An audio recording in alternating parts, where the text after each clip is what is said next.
Good morning mga kabanat, 'no. Itong video na ipapakita ko sa inyo ay, ah, hearing ito ni Congressman Marcoleta. Marami kasi nag-comment do'n sa in-upload nating video. Alam naman natin na sa Senado ang may hawak na Committee on Energy ay itong si Senador Raffy Tulfo. Pero parang wala siyang ano, wala siyang, ginawa dito mga kabanat, 'no. Hindi niyo nakikita bagamat, hindi matawaran yung galing ni Senador Raffy Tulfo, pero pagdating dito sa energy parang tahimik siya, 'no. Napapansin niyo wala siyang reaksyon at ngayon mga kabanat ay ang problema sa ating bansa, kaliwa't kanan yung brownout lalo na sa part ng talagang masuwerte pa sa atin ngayon, 'no. Dito sa'min medyo hindi wala pang apekto, pero sa like Mindoro bagamat ay nangako na, pero andun pa rin, manipis kasi yung supply ngayon ng kuryente. Dahil, ang iba diyan dahil sa manipulasyon nagkaroon ng hearing itong si Congressman Marcoleta, 'no, itong, Committee on Energy Technical Working Groups, 'no, nakalagay dito sa kanyang, post, 'no, hinahanap ko nga ito, ay tila hindi ito naka-live mismo sa House of Representatives. So, ngayon ay ipapakita natin sa inyo yung ginawang hearing, 'no, na ay maganda mga kabanat dahil nga, itong si Congressman Marcoleta ay talagang binabangga at, gusto talagang hukayin at maaaring nga gusto niya nga i-take over yung mga namumuno like mga planta diyan sa lugar na 'yan na hindi naman talaga nakatugon ng kanilang, gampanin, bagkus, nahihirapan yung ating mga kababayan. So, let's go panoorin natin ito mga kabayan. So these are plans on the horizon. These are plans On on the the horizon. horizon, but you will have to consider also the unborn market of each and every. So, antira po lang pasensya na kayo itong video kasi kuha ng cellphone, 'no. Kaya dahil wala talaga hindi talaga iwan ko nga ba bakit hindi ito kinover ng, House of Representatives, itong, hearing na ito ni Congressman Marcolita. Pagdating sa mga ganitong, eksena, ganitong mahalaga, 'no, talagang ang Kongreso ay talagang minsan nakakapagtaka, 'no, lalo ng head yung Senate, House Speaker diyan, 'no, bagamat ay alam naman natin medyo pinsan buo na ni President Bongbong. Dapat tutubukan nila itong, energy na ito. Kasi napakaraming proposed bill si Congressman Marcolita lalo dito kasi hinahabol niya itong Meralco, eh.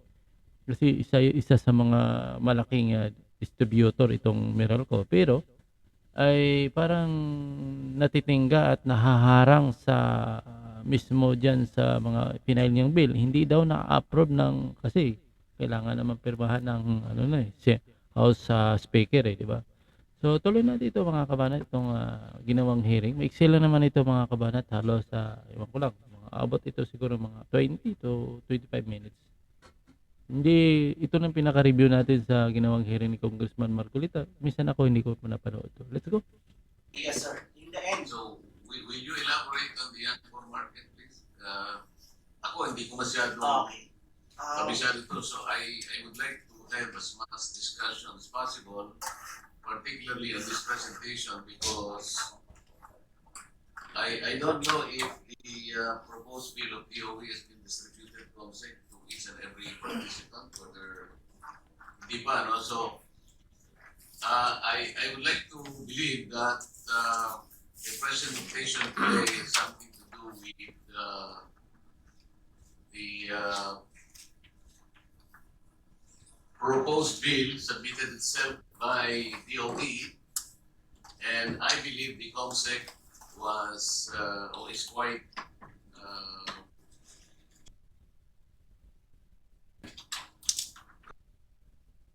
ready. Parang ang pagkakaintindi ko rito, there are already revisions made into the draft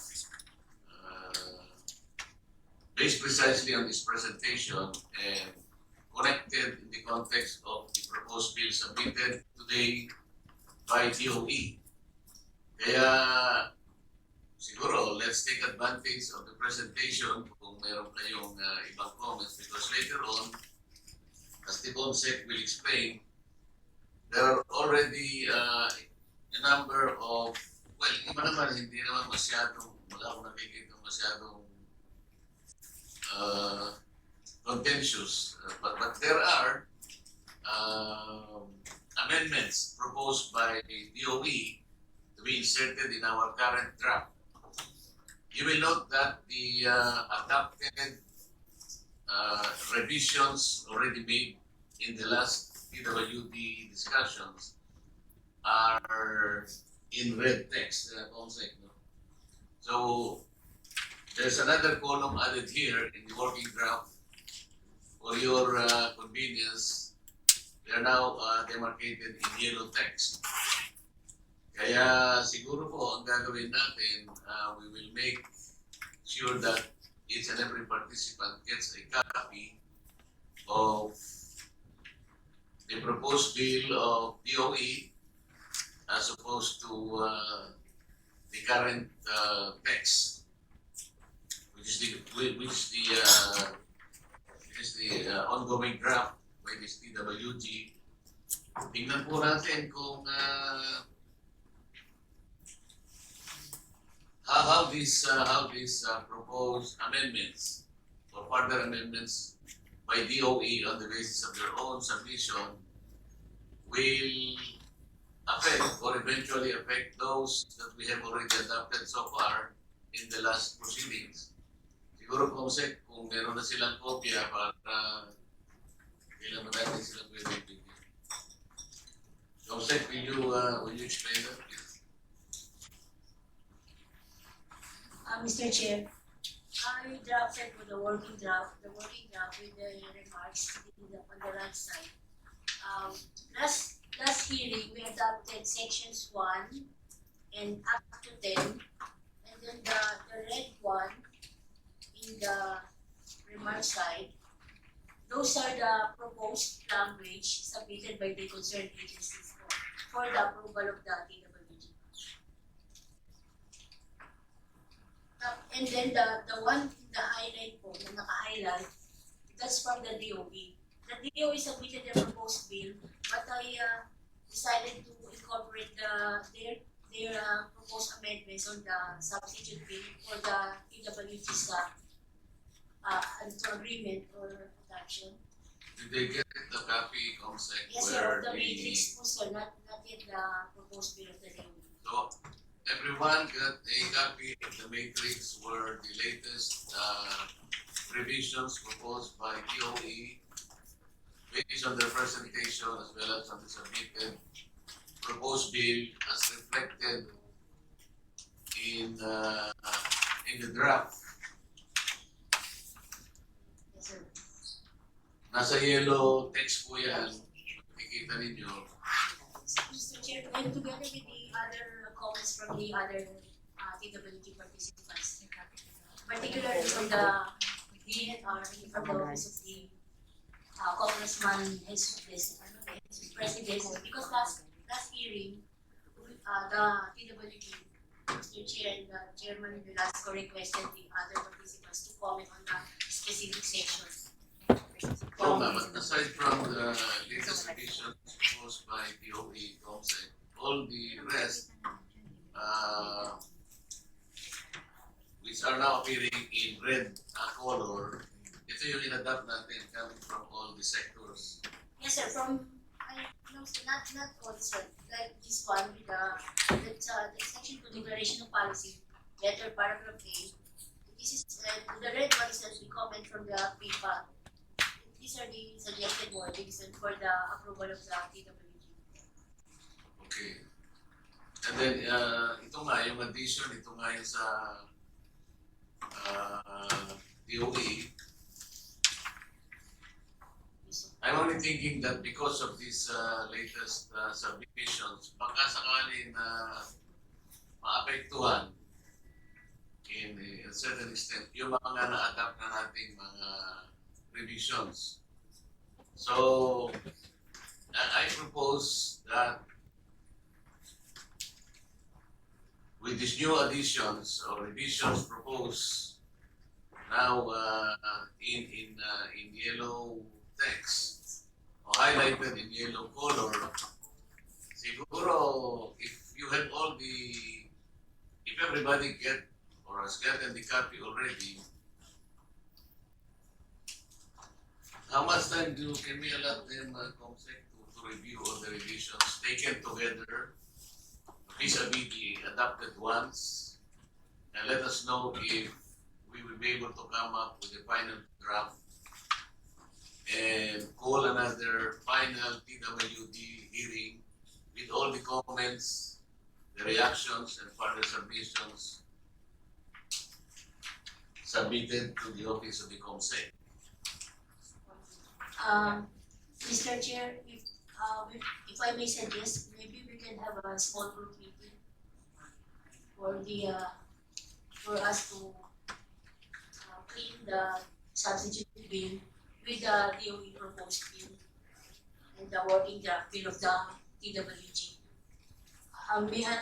Mr. Chair, may I acknowledge the presence of Yusek Garin, Sharon Garin, the Department of Energy.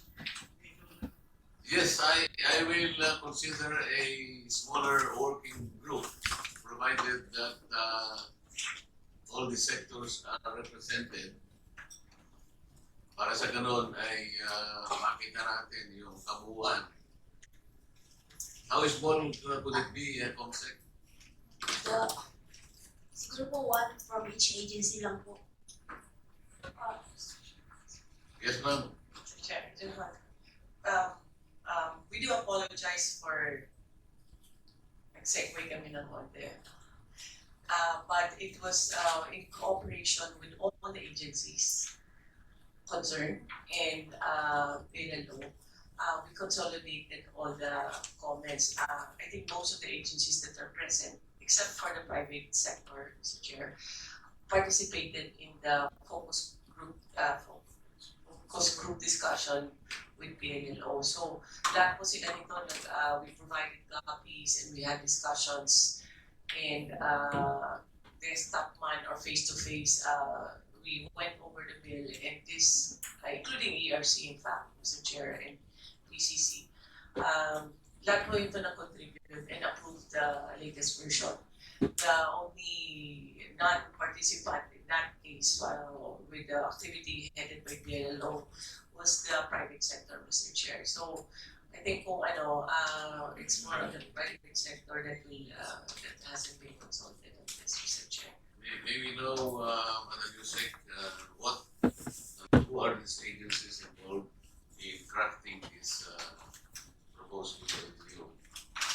I think the director can provide you the complete list, but offhand lang, Mr. Chair, ERC, PCC, DOF,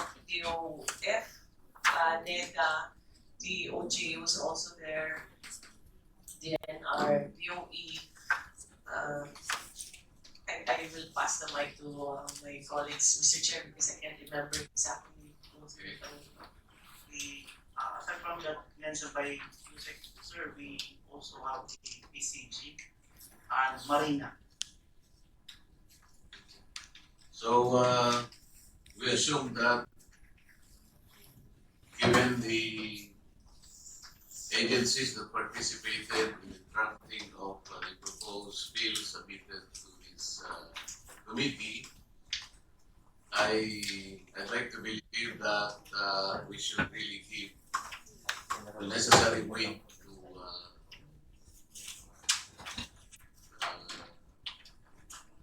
to the contents of the bill as we discuss the amendments taken and adopted last time. And considering that the private sector had not been involved in the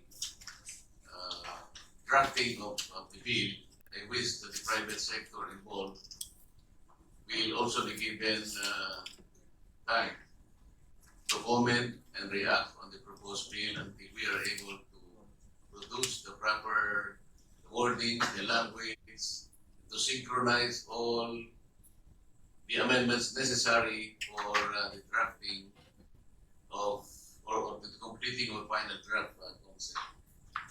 And hopefully we will be able to have it. How many days do we can we give them concept? Mr. Chair, it's okay with them, 7 working days, submit to the committee. So is it okay with you if we ask you to submit all the reactions, comments, or further revisions to the committee, and then after that, or simultaneously, we're now considering a smaller group to discuss the possible submissions from all sectors and stakeholders, more importantly from the private sector, who admittedly were not involved in the drafting of this proposed bill by the DOE, was backed up by the presentation this morning. And assuming that all the materials, requested submissions are in by 5 days, we're hopeful that Comsec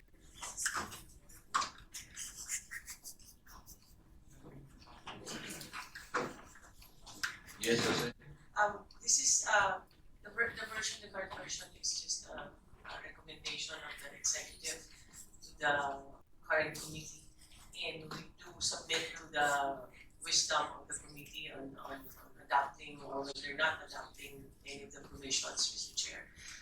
In fairness to all the other agencies, including DOE in that case, we have had our own proper venue in consulting our own stakeholders, but in the nung focus group discussion na talaga, I think it was only representation by the agencies that were present. So I think it's I consulted na sila before. I think it's just but fair, no, na i-consult sila ulit just to make sure that they are in line with the objectives of the executive. But I would like to assure the stakeholders that we have our premise in drafting this bill, including all the agencies, is to encourage the development of the industry. Hence, make it as simple as possible, but still put the proper guidelines or safeguards in place. No? Pero pinaka-simple po na version pong ginawa namin. But on the part of the DOE, Mr. Chair, we have had several discussions with the stakeholders. Tama ba? We have had several but I think yun lang nga, nung nag-focus group, wala po yung presence ng private.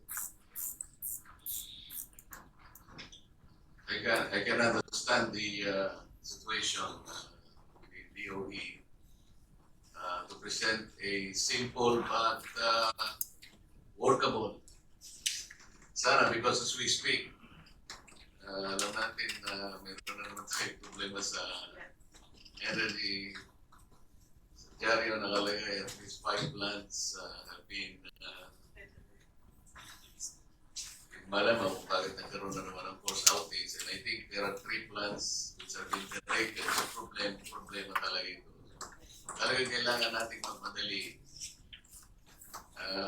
Simplified but workable. Siguro, as we have already insinuated, ang kailangan natin is to be able to get all the comments and reactions from the stakeholders, more particularly the private sector now, kasi hindi po kayo na-consulta when the rest of amendments have been submitted to us. So if 5 days is okay with you, the CWG group will constitute a smaller one to be headed by someone in the DOE, and the private sector should be invited in this small group. Pagkatapos po, tatawag na lang tayo ng isang TWG to process all these amendments and finally come up with the final draft. Say, that is the direction that we will take. Is that okay with you, ladies and gentlemen? So, you say? Yes, Mr. Chair. The objective of the focus group discussion of PLNO together with all the agencies is because of the instruction of the President na dapat we all speak as one whole government. And we didn't want the different agencies to come here na iba-iba yung opinion. And we settled all our differences during this focus group discussion. Para mas madali na rin po sa inyo, we didn't want to create a debate in Congress among the agencies, and kaya sinettle na muna namin and present it to Congress for the decision of Congress whether to adopt or not, Mr. Chair. Kaya, How big was the focus group discussion, you say?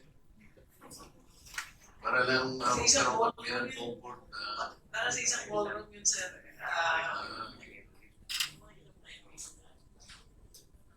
Over 100 participants, Mr. Chair. I would say. So, focus group discussion, wala kayong KII? Okay. This key informant interviews, which is more concentrated as opposed to LFGT. Anyway, we assume that the focus group discussion really came up with a realistic, simplistic, but workable plan for all of us, conscious of the fact that wala namang kumontra doon sa presentation na talagang this is the safest, this is the cleanest, di ba? So ganun po, I leave it to the concept to take the discretion to formalize a smaller working group. Mga ilan sila? Mga 5, 6? And pick from the private sector who is going to be represented. Mr. Chair, we will email to the private agencies the copy of the DOE proposed bill and then give them at least Monday.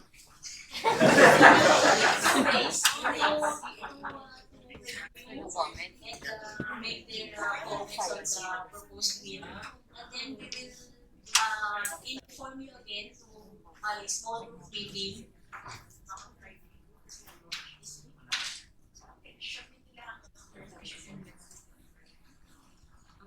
Yes, we will inform you na lang po when and where the small group meeting on Friday, if it's okay with you po. Sa mga stakeholders from the private companies. Okay, so the materials to be sent out to all the participants. The will be emailed today, sir, after our meeting. The presentation made today, the proposed bill by DOE, and the consolidated matrix in track mo with all the colors involved. So, okay, that will be our direction. Yes, sir. And the next hearing po, we will present na po the result of the small group meeting discussions. Together with the final draft Yes, po, of the together bill, with the working draft. the subsequent bill, sir. Okay. Just a clarification, Mr. Chair. The submission of the comments coming from the private sector is also on Friday, Thursday, sir. Thursday, and then the small group It's on Friday. on Friday. Okay, so everything is settled. No more clarification. So with that, well, allow me now to thank the participants of the TWG for once and for all taking time out to attend this meeting. I look forward to a fruitful collaboration, especially the formation of the smaller group and the submission of essential comments. I hope that on Friday everything else will be finished. The concept will do her best to schedule one last TWG to take up the final draft, and from there we hope and pray that we will be able to finalize a substitute bill for natural gas industry. Thank you very much, ladies and gentlemen, and the meeting is adjourned. Yun. So, mga kabanat, no, yun ang ginawang meeting ni Congressman Marcoleta, yung TWG, ibig sabihin, Technical Working Group. So, ito ay parang paghahanda nila kasi pag sinabing group, parang mga kasamahan niya lang ito. Kasi parang caucus group ito. in-address nila yung mga kailangan nilang gagawin dahil nga ito'y may patungkol sa Committee on Energy. Hindi ko lang alam, dapat kasi inaksyonan na ito, no? Inaksyonan na ito ng Senado at inaksyonan na ito ni, sino ba itong dapat mag-aksyon dito? Inaksyonan na dapat ito ni pinsang buo ni President Bobo Marcos, no? Dapat inaksyonan na ito para ma-solve na ito. Matikman din yung murang presyo ng kuryente. Hindi lang dahil sustainable ng walang brownout, di ba? Sila mo na mga kabanat, maraming salamat. See you next video.